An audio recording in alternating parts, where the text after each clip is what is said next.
Naomba niukaribishe sana kama ilivyo ada huko na Mwalimu Tela. Hili ni swali la hisabati na ni NECTA mwaka 2003.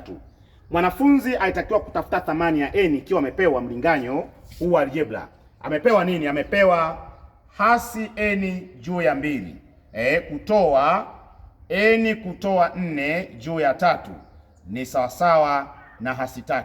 Kwa hivyo sasa naomba nikuonyeshe namna kuweza kufanya hesabu yetu hii kwa njia rahisi kabisa.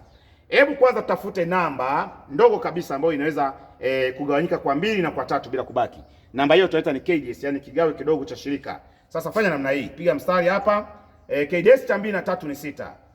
Ni 6. Sasa chukua 6 gawa kwa 2. 6 gawa kwa 2 unapata ni 3. 3 mara hasi n unapata hasi 3. Unapata hasi 3 n namna hii. Sasa baada hapo weka alama ya kutoa namna hii. Chukua 6 gawa kwa 3. Unapata ngapi? Unapata 2.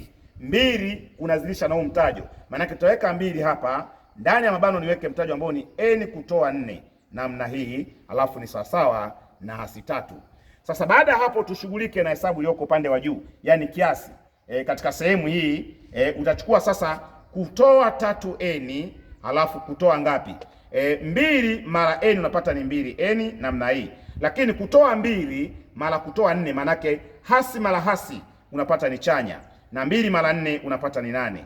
Sasa hii yote iko juu ya ngapi? Iko juu ya 6, ni sawasawa na hasi 3 namna hii. Sasa baada ya hapo hebu tufanye hii hesabu ya mitajo inayofanana. Yaani kutoa 3n kutoa 2n, hapo napata ni kutoa 5n alafu jumlisha 8. Yote hii iko juu ya 6, ni sawasawa na hasi 3. Baada ya hapo tunafanyaje?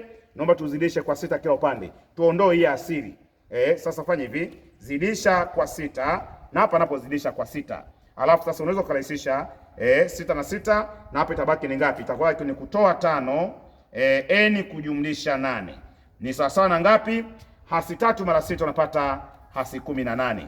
Kwa hivyo tunahesabu hii ambayo sasa ni hasi 5 n kujumlisha 8 ni sawasawa na hasi 18.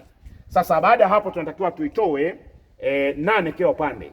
Kwa sababu huu ni mlinganyo wa algebra ambao ni wa kujumlisha. Tutaitoa 8 kila upande. Fanya namna hii. Chukua kutoa 5n alafu jumlisha 8 kutoa 8 ni sawasawa na kutoa 18 alafu toa 8. Namna hii. Na 8 kutoa 8 ni 0. Kwa hivyo tabaki na kutoa 5n ni sawasawa na ngapi? Kutoa 18 kutoa 8. Yaani hasi 18 kutoa 8, jibu ni hasi 26 namna hii. Sasa tunagawa kwa ngapi? Kwa hasi 5 kila upande ili tuweze kupata thamani ya n. Gawanya kwa hasi 5 na upande ugawa kwa hasi 5 namna hii.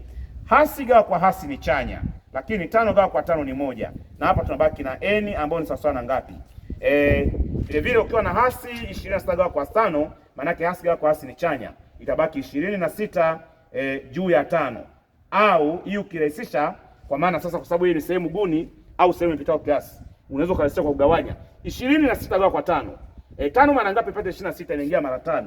Ambao ni ngapi? Ni 25, na itabaki 1 juu ya 5. Kwa hivyo hili ndio jawabu la swali letu hili. Ninaamini utakuwa umejifunza na umeweza kupata maarifa. Nikuombe usisahau kulike, kucomment pamoja na kushare video hii. Mpaka wakati mwingine. Kwaherini.